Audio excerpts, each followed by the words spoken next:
I'm Amanda Green, 29.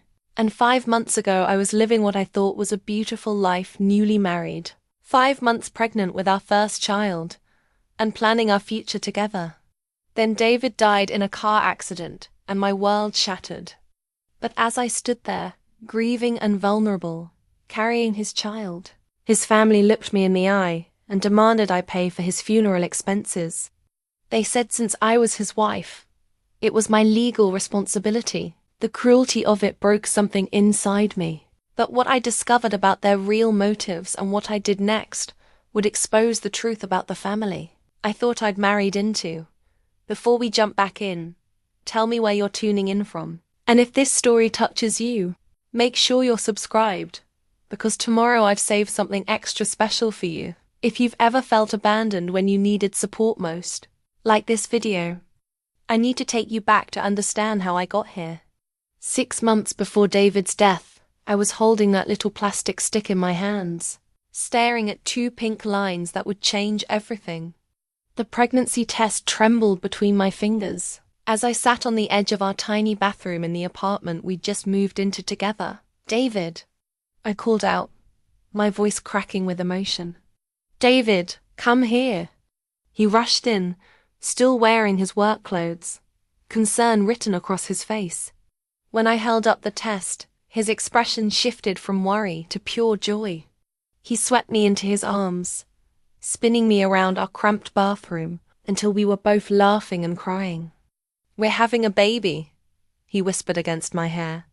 "Amanda, we're really having a baby." Those early weeks felt like a dream. We spent hours planning, talking about names, imagining what our child would look like. David would place his hands on my still flat belly and make up stories about the adventures we'd have as a family. He painted the spare room a soft yellow, since we wanted to be surprised about the gender. Every evening, he'd come home with little gifts: prenatal vitamins, pregnancy books, tiny onesies that made my heart melt. I thought I was the luckiest woman alive. David was attentive, loving, and genuinely excited about becoming a father. He'd wake up early to make me breakfast before work, knowing that my morning sickness was worst on an empty stomach. He'd rub my feet when they swelled and never complained when I needed to sleep constantly during those first exhausting months. But even in those perfect moments, there were shadows I chose to ignore.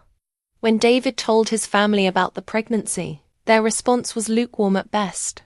His mother, Patricia, offered a stiff congratulations over the phone. His sister, Nicole, made a comment about how fast everything was happening between us. His father barely acknowledged the news at all. "They just need time to adjust," David assured me when I mentioned feeling unwelcome at family gatherings. "They're not used to change." I wanted to believe him.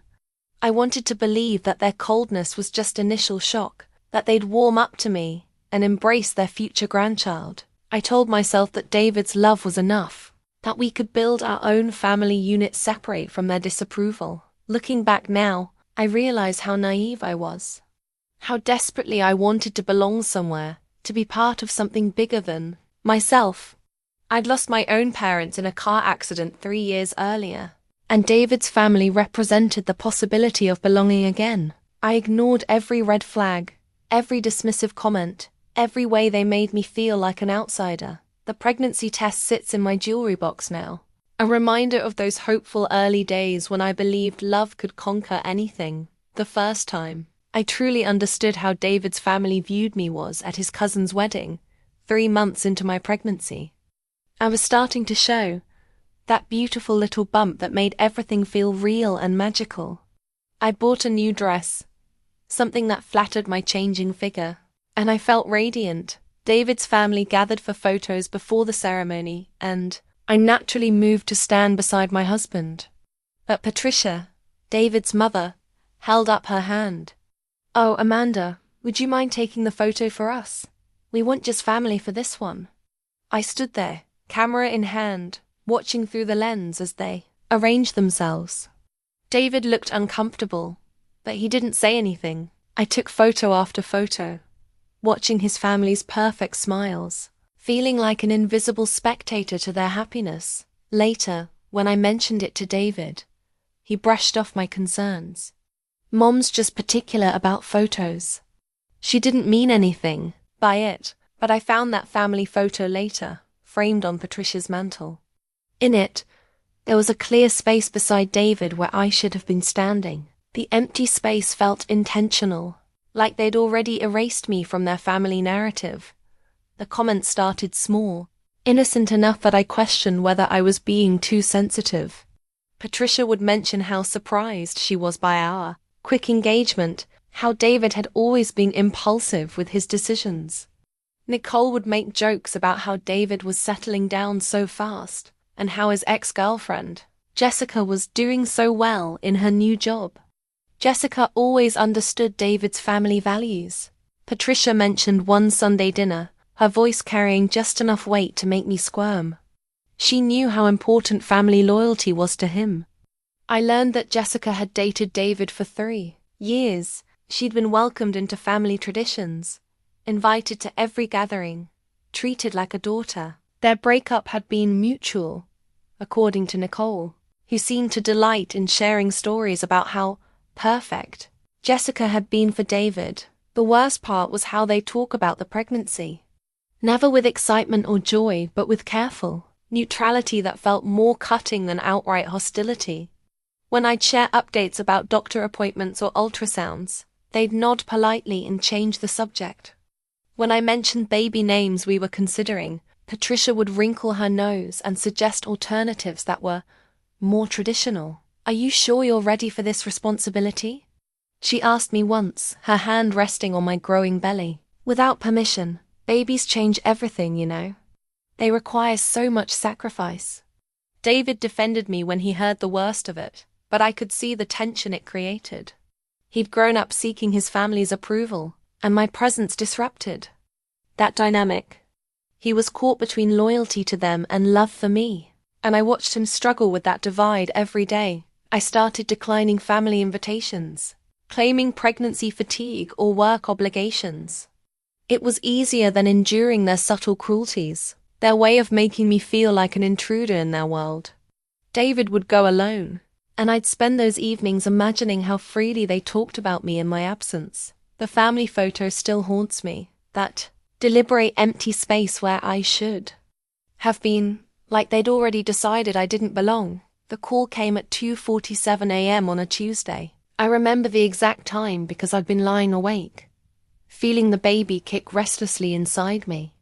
David had been working late again, taking on extra shifts to save money for when the baby arrived. The sound of my phone buzzing against the nightstand made my heart race. Calls at that hour never brought good news. "Is this Amanda Green?" The voice was official, distant. "I'm calling from St. Mary's Hospital. Your husband David has been in an accident." The world tilted. I gripped the phone with both hands, my pregnant belly making it hard to sit up quickly. "What kind of accident? Is he okay?" "Ma'am, I need you to come to the hospital as soon as possible. Can you arrange transportation? Just tell me if he's okay." My voice cracked, desperation bleeding through. "I'm sorry, ma'am. The doctor will need to speak with you in person." I threw on clothes over my pajamas, my hands shaking so badly I could barely zip my jeans under my belly. The drive to the hospital felt endless, every red light an eternity. I kept calling David's phone, hearing it ring and ring, praying he'd pick up and tell me this was all a mistake. The emergency room was stark and cold, fluorescent lights harsh against my terror. A nurse led me to a small room where a doctor waited, his expression grave. "Mrs. Green, I'm Dr. Martinez. Your husband was involved in a single-car accident on Route 9. He hit a patch of black ice and struck a tree." I could hear him talking, but the words seemed to come from underwater. David was in surgery, critical condition, internal injuries. They were doing everything they could. "Can I see him?" I whispered. "He's still in surgery. It could be several more hours." I called Patricia, my fingers fumbling with the numbers. When she answered, her voice was sharp with annoyance at being woken. "Patricia, it's Amanda. David's been in an accident.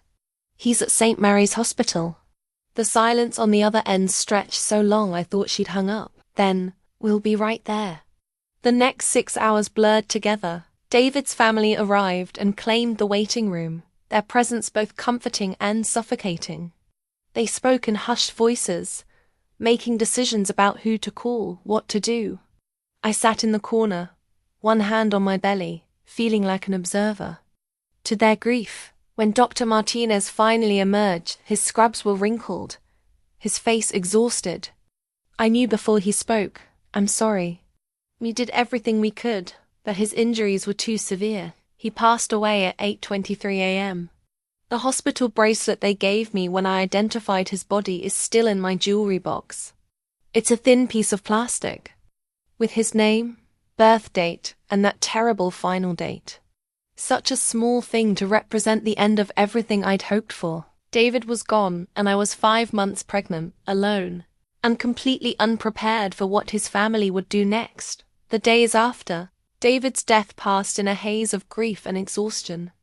I moved through the motions of being alive while feeling completely empty inside. The baby continued to grow, continued to kick, a constant reminder of what David would never see. His family took over immediately. Patricia called funeral homes, Nicole contacted the church, and David's father handled the paperwork. I appreciated their efficiency at first. I could barely function, let alone plan a funeral. But as the hours passed, I began to realize I wasn't being consulted about anything. I was simply expected to agree with their decisions. "We've arranged for the service to be at St. Joseph's," Patricia informed me on the phone. "Father McKenna will officiate. The viewing will be Thursday evening, funeral Friday morning. What about the eulogy?" I asked. "I'd like to speak about David." "Oh, honey, I don't think that's necessary. Nicole will speak for the family." "We don't want to overwhelm you in your condition." My condition, as if grief was something that could harm the baby more than losing his father already had. I tried to be involved in the planning, but every suggestion I made was dismissed or ignored. When I mentioned David's favorite music for the service, Patricia wrinkled her nose. "That's not appropriate for church, dear." When I brought up readings that David had loved, Nicole said they'd already chosen something more traditional. The funeral program appeared without my input. David's obituary mentioned his parents, his sister, his extended family. I was listed at the very end. He is also survived by his wife Amanda and their unborn child, also survived by...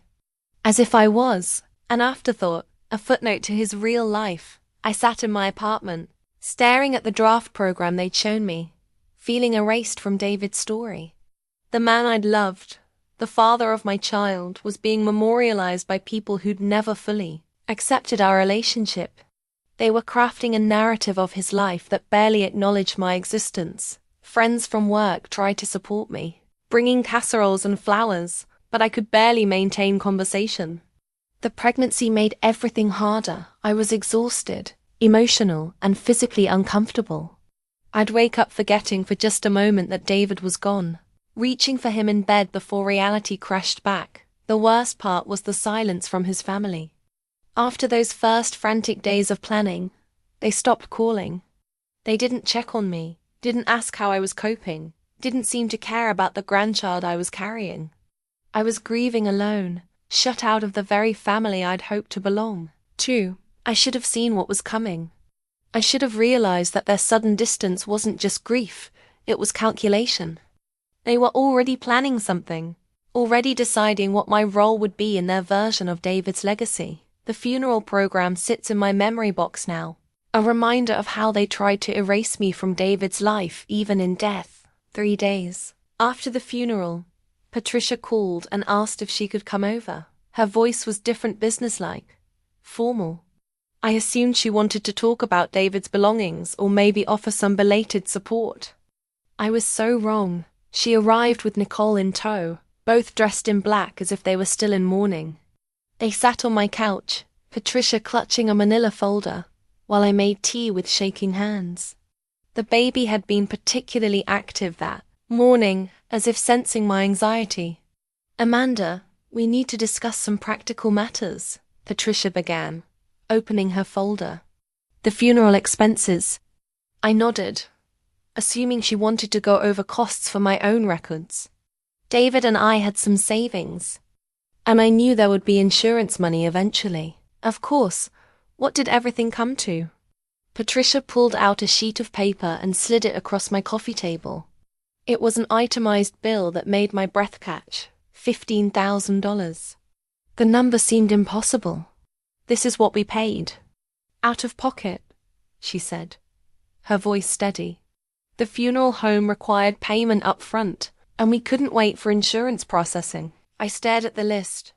Casket, flowers, church fees, catering for the reception, headstone, burial plot.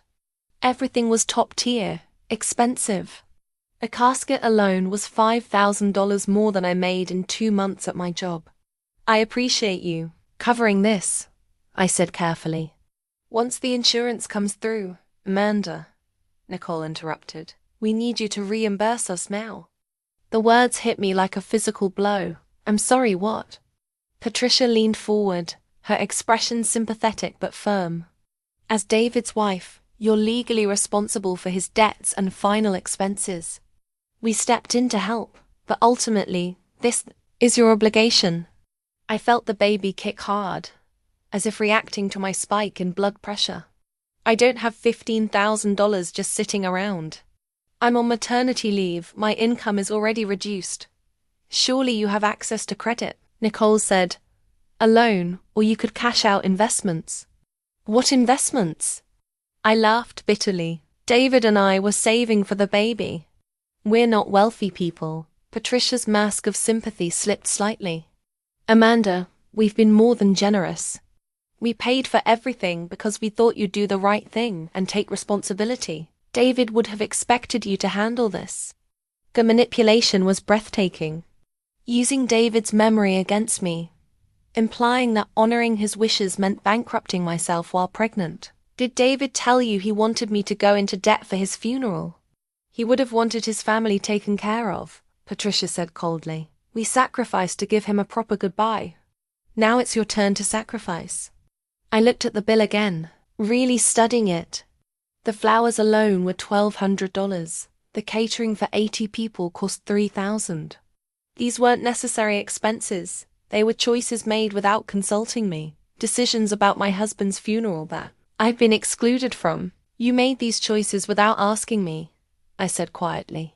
I never agreed to any of this. You agreed when you married him, Nicole snapped. Wife means responsibility, Amanda. Something you seem to have trouble understanding. They left the bill on my table and walked out, leaving me alone with a $15,000 debt I hadn't incurred and couldn't pay. I sat there for hours, staring at that itemized list, feeling the weight of their betrayal settle over me like a shroud. The bill still sits in my files, a reminder of how grief can be weaponized and how cruelty can masquerade as obligation. After Patricia and Nicole left, I spent the rest of the day researching everything I could about spousal debt obligations. My laptop grew warm on my belly as the baby shifted restlessly, seeming to sense my agitation. What I discovered made my blood boil. In our state, spouses are only responsible for debts they jointly incurred or consigned.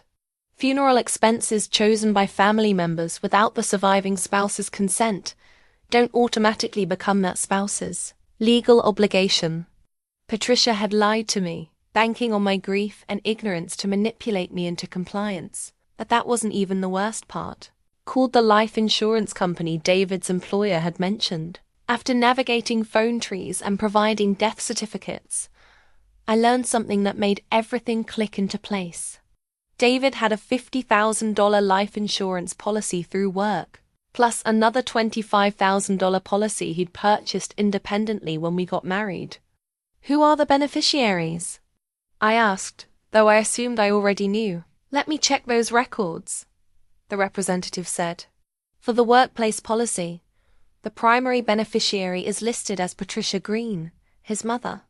The secondary beneficiary is Nicole Green, his sister. The independent policy lists you as the primary beneficiary, Mrs. Green. My hands started shaking. David's family would receive $50,000, while I, his pregnant widow, would get $25,000. But that wasn't even the most shocking part. When were these beneficiaries designated? I asked. The workplace policy was set up when he started the job 3 years ago and never updated. The independent policy was purchased 8 months ago with you as the sole beneficiary. David had bought additional life insurance when we got married, making sure I'd be provided. FOR, but he'd never updated his work policy, leaving his family as the primary beneficiaries of the larger amount. Whether it was oversight or complicated family dynamics, I'd never know. But his family certainly knew about their windfall. I dug deeper into David's papers, finding documents I'd never seen before. Bank statements showed regular transfers to his family, $200 every month for the past 2 years. Money I'd assumed was going into our savings had been supporting his parents and sister. There were emails between David and his father about family obligations and temporary assistance. Temporary had apparently lasted 24 months and counting. His family wasn't just emotionally dependent on David, they were financially dependent too. The pieces started falling into place. Their coldness toward me, their reluctance to accept our marriage, their immediate takeover of funeral arrangements.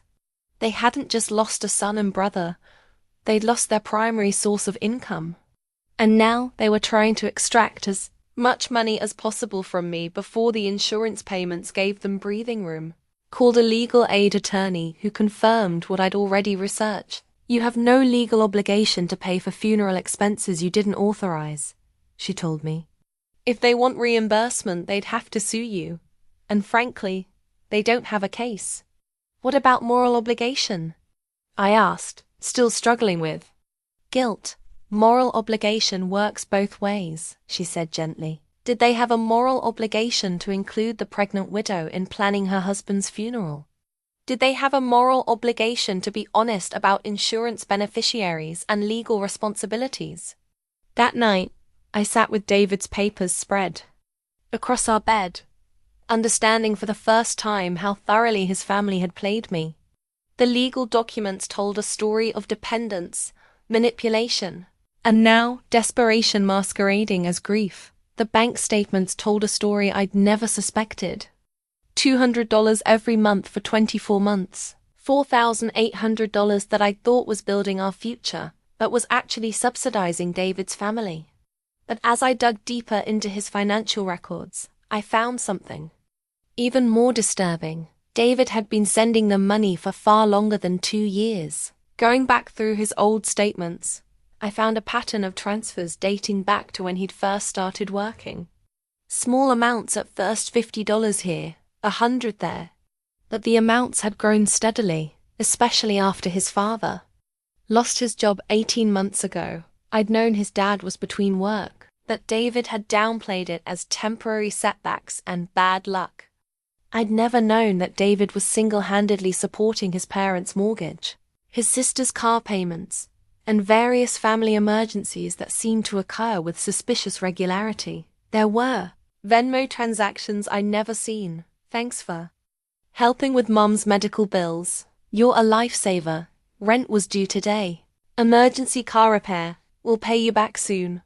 The promises to pay him back never materialized. David wasn't lending money, he was supporting 3 adult family members who'd grown comfortable living off his generosity. The most painful discovery was a text thread between David and his sister from just 2 weeks before his death. Nicole was asking for money for her daughter's school trip, $800 that David didn't really have. I can probably swing it, but Amanda's going to notice this much missing from savings, he'd written. You don't have to tell her everything about family business, Nicole had replied. Some things are between us. I hate hiding things from her, but she doesn't understand family loyalty like we do. That message cut deep. David had been keeping financial secrets from me while his family convinced him that secrecy was loyalty. They'd positioned themselves as his real family, the ones who deserved his support. While I was painted as the outsider who wouldn't understand, I found more evidence of their manipulation in his email archives. His mother sending articles about how to protect family assets, and keeping financial independence in marriage. His father forwarding job listings for positions that would require David to travel more, earn more, be away from me more. There were family group chats where they discussed David's money as if it belonged to all of them. David can cover mom's dental work. David will help with Christmas gifts this year. David doesn't mind supporting family. Never asking, always assuming. Never considering that David's money was also my money, our money.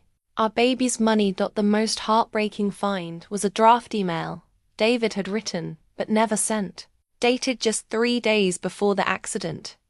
It was addressed to his father. Dad, I need to reduce the monthly support starting next month. With the baby coming, Amanda and I need to rebuild our savings. I know this puts pressure on you, but I have to prioritize my immediate family now. I hope you understand. He'd been planning to set boundaries. He'd been ready to choose us over them. But he died before finding the courage to send that email.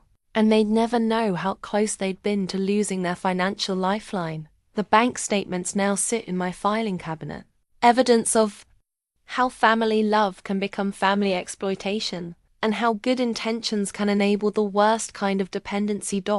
Armed with the knowledge of David's financial support, I decided to drive past his family's house. I'd only been there a handful of times, and always with David acting as a buffer between their coolness and my discomfort. But seeing their modest ranch home with fresh eyes revealed details I'd missed before. The house was too nice for people claiming financial hardship. The landscaping was professionally maintained.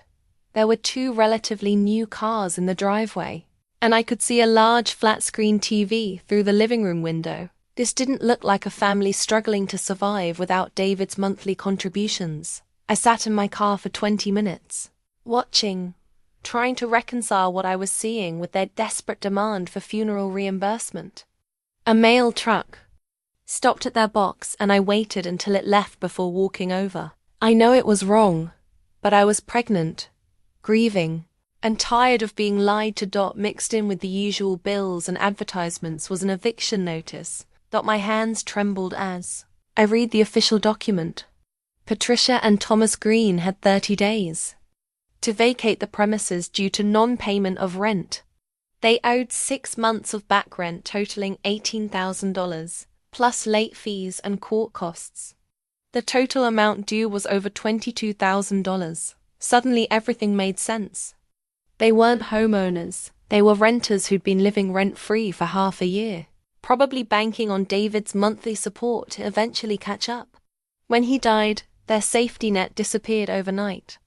The insurance money would solve their housing crisis, but only if they could access it quickly. I took photos of the eviction notice with my phone before carefully placing it back in their mailbox. My heart was pounding, both from adrenaline and from the baby's active response to my stress. That evening, I called the insurance company again to check on the status of both policies. The $50,000 workplace policy would pay out to Patricia and Nicole within 2 weeks.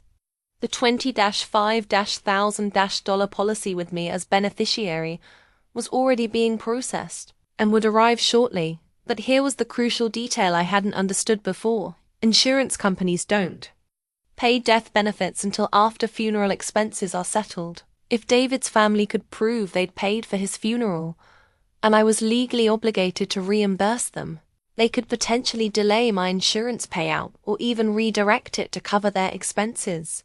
They weren't just trying to scam me out of $15,000, they were trying to manipulate the insurance process to get access to my money too. Their plan was diabolical in its simplicity: create an enormous funeral bill, claim I was legally responsible, and use that debt to justify taking money from my policy to cover their costs. Spent the night researching landlord-tenant law and insurance regulations. The eviction notice had given them 30 days, that legal eviction processes could be delayed through various means. If they could get $15,000 from me, plus $50,000 from David's work policy, they'd have enough to pay their back rent and avoid homelessness. Everything clicked into place. Their emotional manipulation their claims about legal responsibility, their urgency in demanding payment. It was all designed to extract money before I could think clearly or seek legal advice. The eviction notice changed everything. This wasn't about grief or honoring David's memory. This was about survival. And they were willing to financially destroy his pregnant widow to save themselves. That night, I sat in the nursery David had painted, holding the latest sonogram photo of our baby. The image was clearer now. I could make out tiny fingers, the curve of her spine, the perfect circle of her head. The technician had confirmed she was a girl, and suddenly my fight felt bigger than just protecting myself. This little person was counting on me to be strong, to make the right choices, to build a life worth living. David's family wasn't just trying to exploit me, they were trying to steal from their own future grandchild. The money they wanted would go toward the baby's education, her health care, her security. I couldn't let their desperation rob her of the future David had worked to provide. I reached out to other widows through an online support group, sharing my story without naming names. The responses were swift and supportive, but also eye-opening. Story after story of families who'd tried to exploit grieving spouses, who'd made claims about debts and obligations that didn't exist legally. Document everything, one woman advised. Keep records of every conversation, every demand, every threat. Family members think grief makes us stupid, but we're just overwhelmed. Once you have clarity, you have power. Another widow shared her experience. My husband's brother tried to claim he was owed money from a business deal. Wanted me to cash out my retirement to pay him. Turned out the business deal was helping him avoid bankruptcy, and my husband had never agreed to anything. These people prey on our guilt and confusion. I started a file that night, printing out every bank statement, every insurance document, every email and text related to David's family. I photographed the eviction notice on my phone and researched public records that showed their rental history and previous financial troubles. The baby kicked as I worked. Strong little movements that reminded me I wasn't alone in this fight. I talked to her as I organized the evidence, explaining what was happening in a way that helped me process it too. Your daddy was a good man who loved his family too much, I whispered to my belly. He gave them everything, even when it hurt us. But that doesn't mean we have to continue his mistakes. I found strength in planning. For the first time since David's death, I felt like I had some control over my situation. I wasn't just a victim of their manipulation.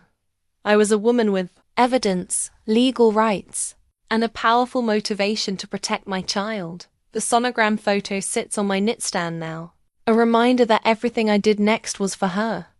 She gave me the courage to stop being the grieving widow.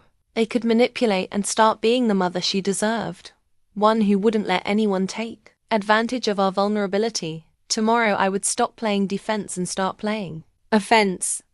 David's family had underestimated the woman he'd married, and they were about to learn that motherhood had awakened something fierce and uncompromising in me. I called Patricia the next morning, my voice steady despite my racing heart. I'd like to meet with you and Nicole to discuss the funeral expenses. Can you come over this afternoon? Of course, dear, Patricia said, and I could hear the satisfaction in her voice. She thought I was caving, ready to negotiate payment terms. We'll be there at 2. I spent the morning preparing. I set up my phone to record, hidden but capturing audio of our conversation. I arranged all my documents in neat piles on the coffee table: bank statements, insurance papers, the eviction notice I'd photographed, and legal research about spousal debt obligations.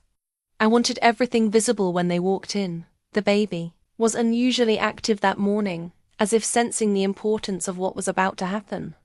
I placed my hand on my belly and whispered, "This is for you, little one. Nobody's going to take what's yours."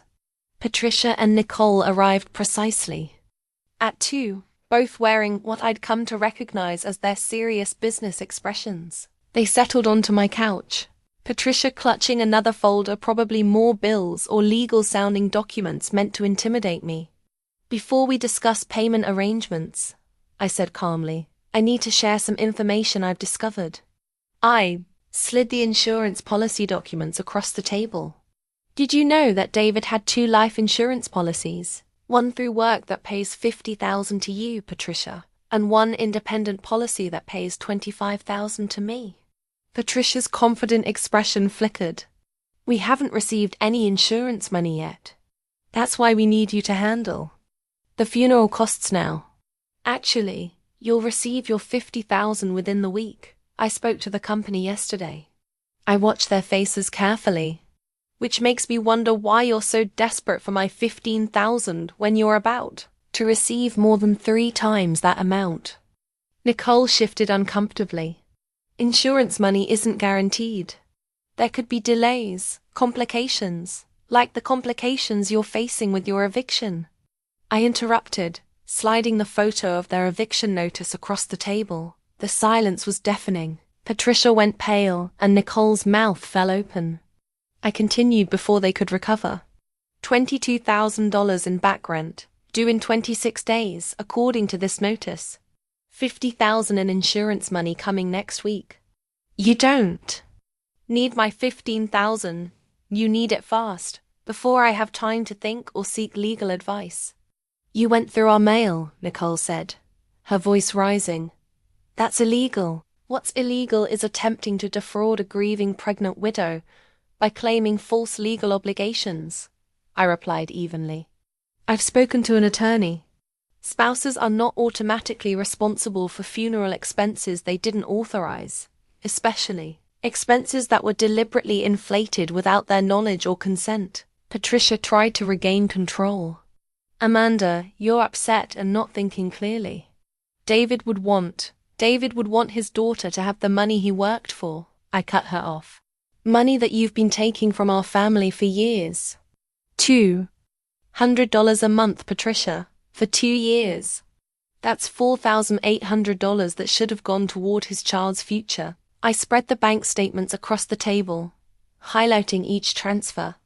Emergency car repairs, medical bills, rent assistance. David was supporting 3 adults who were perfectly capable of supporting themselves. Nicole stood up abruptly. You have no right to judge our family dynamics. David helped us because he loved us. David helped you because you manipulated him, I said, standing as well, my pregnant belly making the movement awkward but determined. He was planning to reduce your monthly allowance before he died. There's a draft email where he explains that his immediate family has to come first now. The recording on my phone was capturing everything: their admission that they expected the insurance money, their failure to deny the eviction, their anger at being exposed rather than remorse for their deception. You want to talk about family? Loyalty? I continued. Where was your loyalty when you excluded me from funeral planning? Where was your love for David when you turned his death into a business opportunity? You're not grieving family members. You're scam artists who saw a pregnant widow as an easy target. Patricia's mask finally slipped completely. You think you're so smart, but you don't understand anything about family obligation. David owed us. We sacrificed for him, supported him, by taking his money every month and contributing nothing in return. We gave him love, stability, a sense of belonging, Nicole shouted. Something you clearly can't provide, or he wouldn't have been working so many extra shifts trying to get away from you. The cruelty of that comment hit like a physical blow, but it also revealed their desperation. They were attacking me personally. Now, because their financial manipulation had been exposed, I sat back down, suddenly exhausted but resolute. Here's what's going to happen. You'll receive your $50,000 next week. You'll use it to pay your back rent and solve your housing crisis. And you'll never contact me again about funeral expenses or any other financial demands. And if we refuse, Patricia asked coldly, then I'll file a police report for attempted fraud, share this recording with the insurance company, and make sure everyone at David's workplace knows how his family tried to scam his pregnant widow. I met her eyes steadily. Your choice. They left without another word, and I finally allowed myself to shake.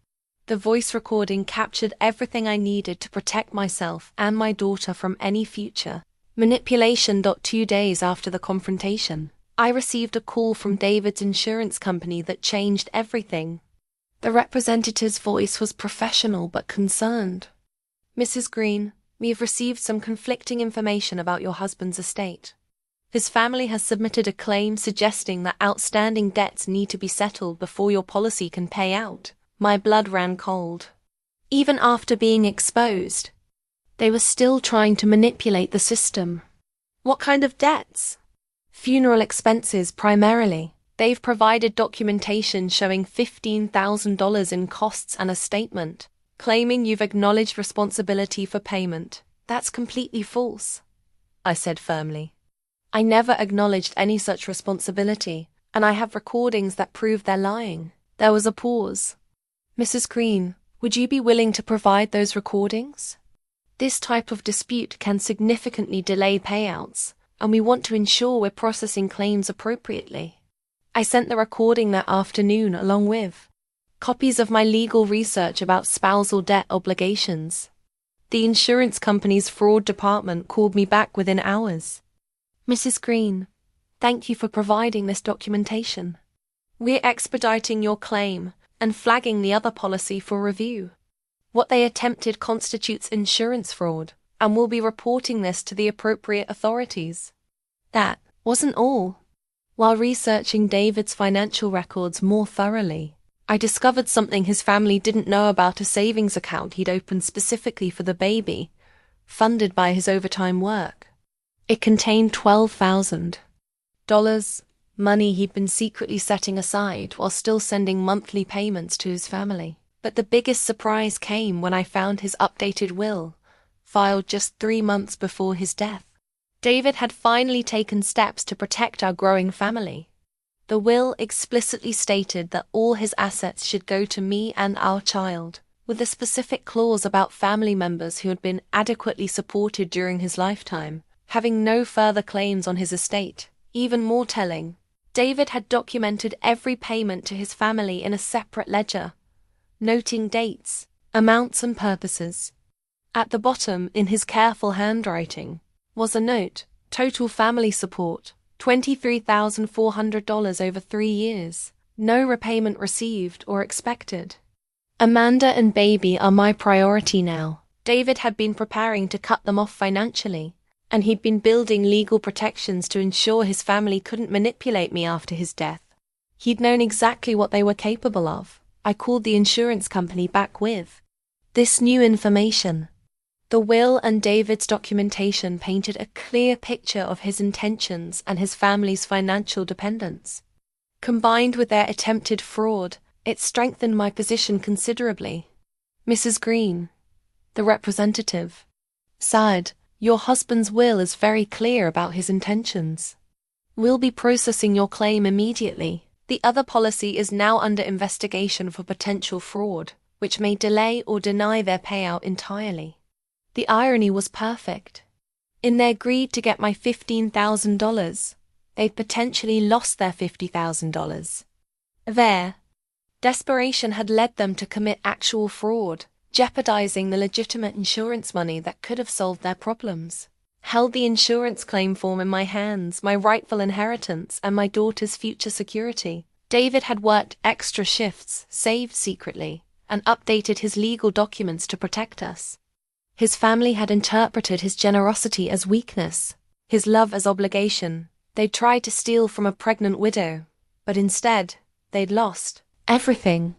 The student had become the teacher, and the lesson was about consequences. The insurance check arrived 3 days later, deposited safely into an account they couldn't touch, couldn't manipulate, and couldn't claim. David's final gift to his daughter was security, and his final lesson to his family was about the price of betrayal. While cleaning out David's desk to make room for baby supplies, I found something that broke my heart and changed everything I thought I knew about our marriage.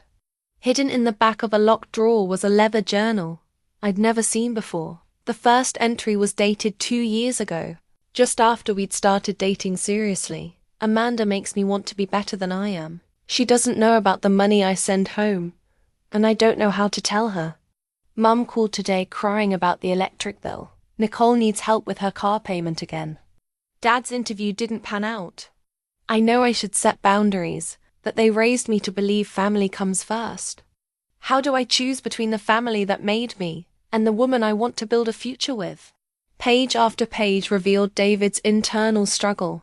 He'd known his family was taking advantage of him, but guilt and obligation had trapped him in a cycle of support that was draining our resources and straining our relationship. Amanda asked about our savings today. I had to lie and say the car repair cost more than it did. Really, I had to help Dad with rent again.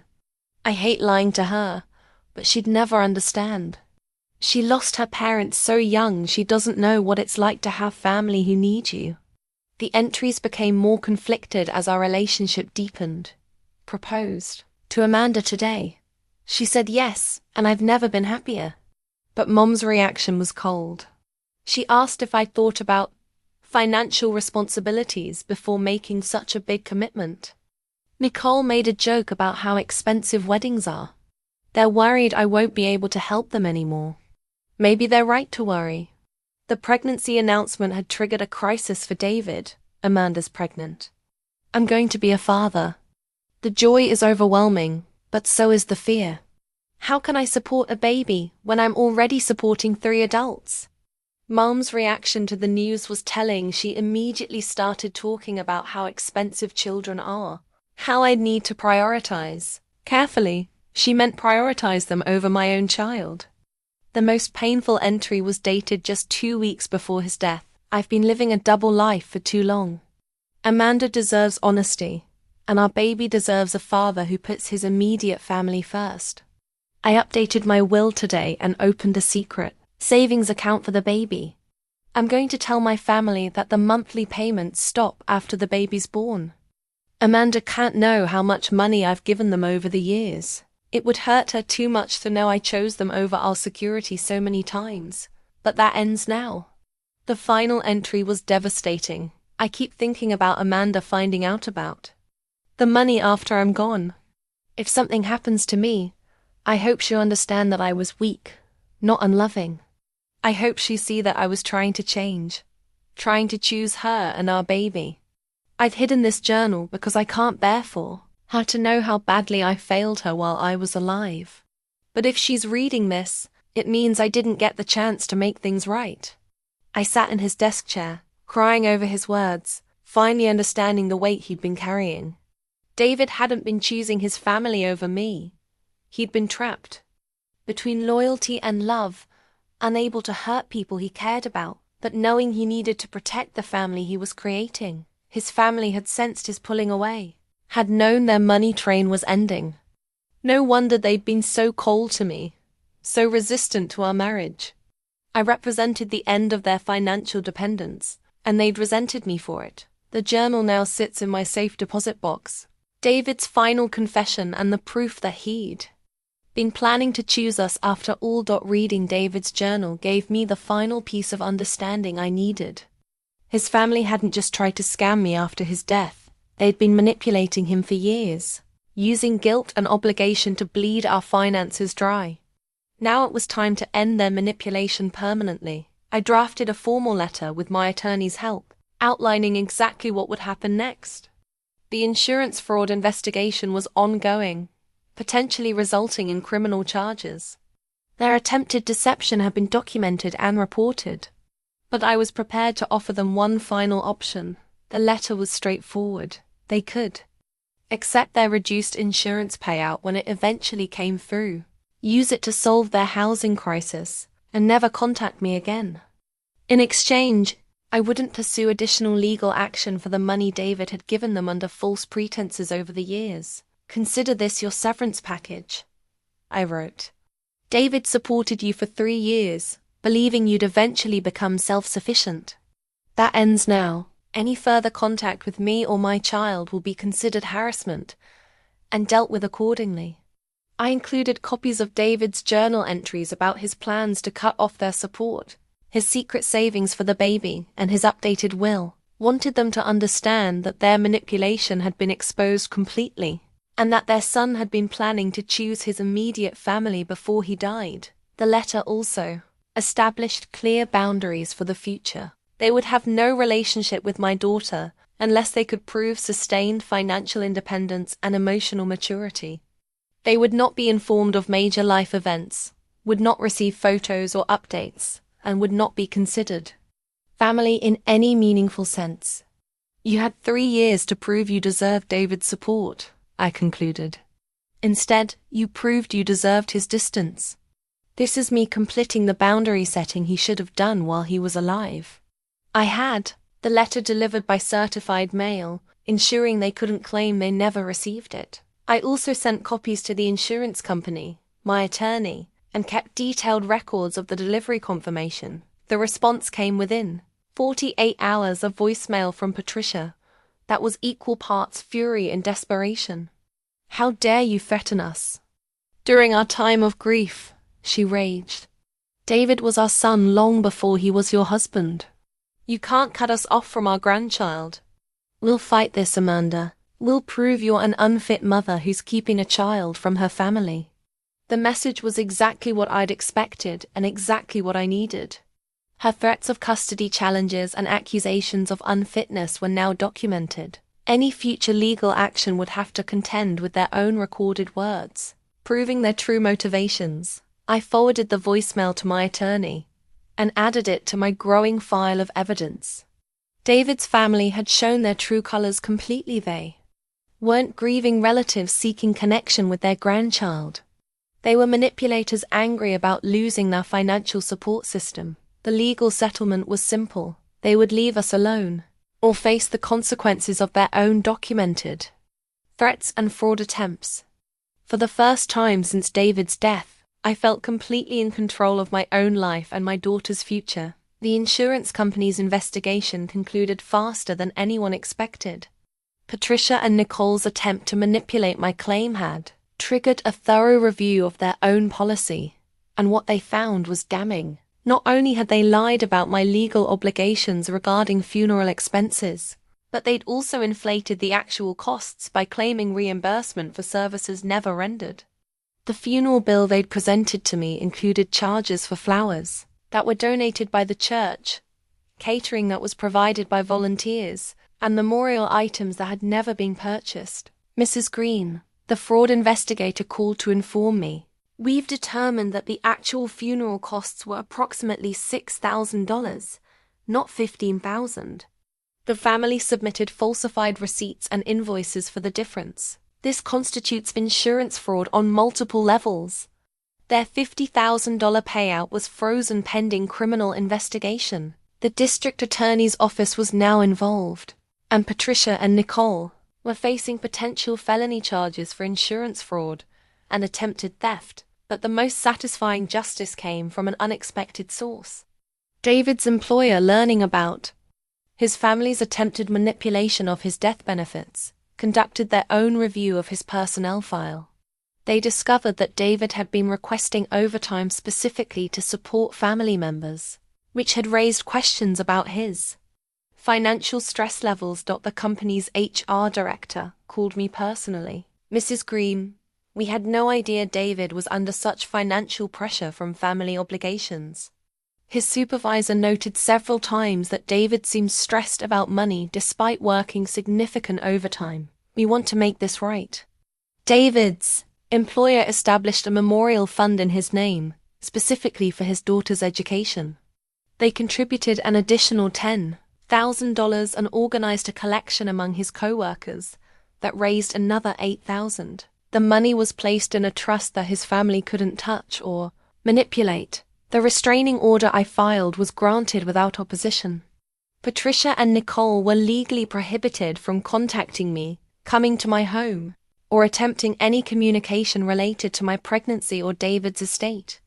Violation of the order would result in immediate arrest. The final twist came when their landlord, learning about their insurance fraud charges, decided not to renew their lease regardless of whether they could pay back rent. Their criminal case had made them undesirable tenants, and they were forced to find new housing in a different part of the state.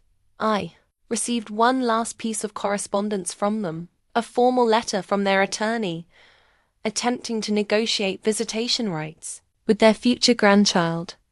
My attorney's response was swift and definitive, given their documented history of financial manipulation, emotional abuse, and criminal fraud charges. Our client sees no benefit to her child in maintaining contact with these individuals. Silence that followed was profound. For the first time in months, my phone didn't ring with demands, threats, or manipulation attempts. David's family had finally learned that actions have consequences, and that grief doesn't excuse cruelty. Justice hadn't just been served. It had been delivered with interest, protecting not just me, but my daughter's future from people who saw family relationships as financial opportunities, rather than bonds of love and support. With the legal battles behind me, and my 7th month of pregnancy approaching, I made the decision to start fresh. The apartment I'd shared with David held too many memories, both beautiful and painful. It was time to create a space that belonged entirely to me and my daughter. I found a sunny 2-bedroom apartment across town, far enough from David's family's neighborhood to ensure our paths would never cross accidentally. The building had excellent security, a playground for when she was older, and neighbors who seemed genuinely friendly rather than merely polite. The apartment keys felt significant in my hands, not just access to a new home, but symbols of independence and self-determination. For the first time since David's death, I was making choices based purely on what I wanted, rather than what others expected or demanded of me. Moving while pregnant wasn't easy, but my co-workers rallied around me in ways that reminded me family isn't always about blood relations. Sarah from accounting organized a moving party, complete with lunch and enough help to get everything transferred in one day. My neighbor from the old building, Mrs. Chun, brought homemade soup and insisted on helping me unpack the nursery. "You're going to be a wonderful mother," she told me, as we arranged tiny clothes in the dresser David had painted. "Your daughter is lucky to have someone so strong protecting her. I'd found strength I didn't know I possessed." The terrified, grieving woman who'd been manipulated by David's family had evolved into someone who could spot deception, stand up for herself, and make hard decisions to protect what mattered most. Setting up a nursery in our new home felt like a sacred act. Every item had been chosen with intention, purchased with money that was rightfully ours, placed with love rather than obligation. The yellow walls David had painted looked fresh and hopeful in the new space, and I added touches that reflected both his memory and our future photos of us together, but also space for new memories we'd create. I enrolled in a single mothers support group at the local community center, finding kinship with women who understood the unique challenges of building families alone. Their stories reminded me that strength comes in many forms, and that choosing to protect your child from toxic family members isn't cruelty, it's wisdom. The financial security David had worked to provide, combined with the insurance settlement and memorial fund, meant I could take extended maternity leave without stress. I could focus entirely on bonding with my daughter, establishing routines, and building the peaceful life David had wanted for us. One evening, as I sat in the nursery assembling a crib, I felt the baby kick particularly hard. I placed my hands on my belly and spoke to her quietly. "We're going to be okay, little one. More than okay. We're going to be happy. Your daddy loved you so much that he made sure we'd be safe and secure. And I love you enough to keep us away from people who would use that love against us." The apartment keys now hang by the front door, a daily reminder that home isn't just where you live. It's where you're free to be yourself, where love isn't conditional on financial support, and where the future belongs to you and the people who truly matter. Labor started at 3 a.m. on a Tuesday, 3 days before my due date. I'd been having irregular contractions for hours, but suddenly they became impossible to ignore. Standing in my peaceful apartment, feeling the first real wave of pain, I realized this was the moment David and I had planned for, but I'd face alone. Sarah drove me to the hospital, staying calm while I gripped her hand through each contraction. "You've got this, Amanda," she kept saying. "You're the strongest person I know." The labor and delivery ward was bustling with activity, but I felt strangely calm. My birth plan was simple: I wanted this baby born safely into a world where she'd be loved unconditionally and protected fiercely. Everything else was just details. As the hours passed, I thought about David constantly.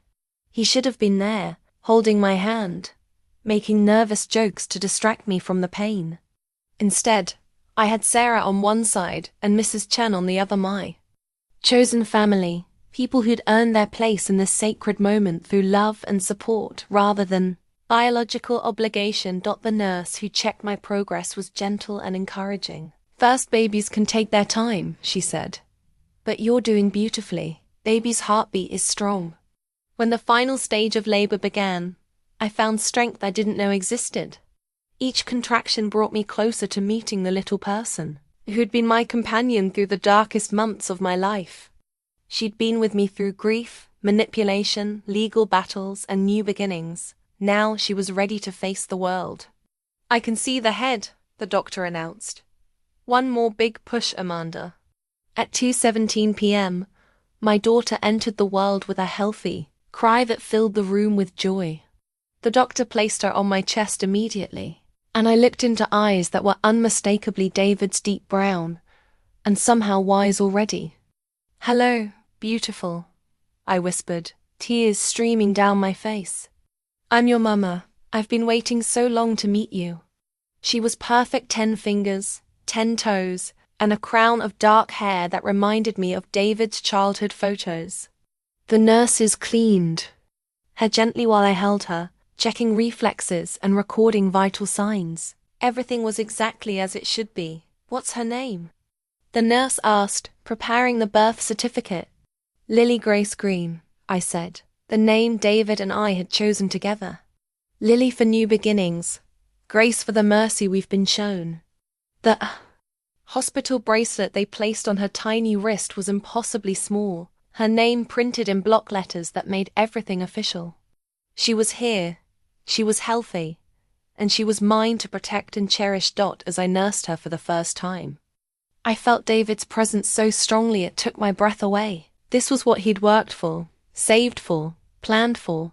This perfect little person was his greatest gift to me, and his most important legacy. Lily's hospital bracelet sits in her baby book now, the first of many mementos I'll save to tell her the story of how much she was wanted and how hard I fought to give her the life she deserved. Lily is 6 months old now, and every day with her feels like a gift I almost didn't receive. She has David's eyes and his gentle temperament, but she also has a strength that I like to think comes from everything we survived together. When she smiles, which is often, I see glimpses of the future David dreamed about but never got to witness. Our morning routine is sacred to me. I wake up to her soft babbling from the nursery, and when I peek over her crib, she greets me with the kind of pure joy that makes everything else fade away. Her first photo, the one I took the morning after we came home from the hospital, captures that perfect innocence, and I understand now why David worked so hard to protect it. The legal aftermath of David's family's fraud charges concluded last month. Patricia pled guilty to insurance fraud and received 2 years probation plus restitution. Nicole faced similar charges.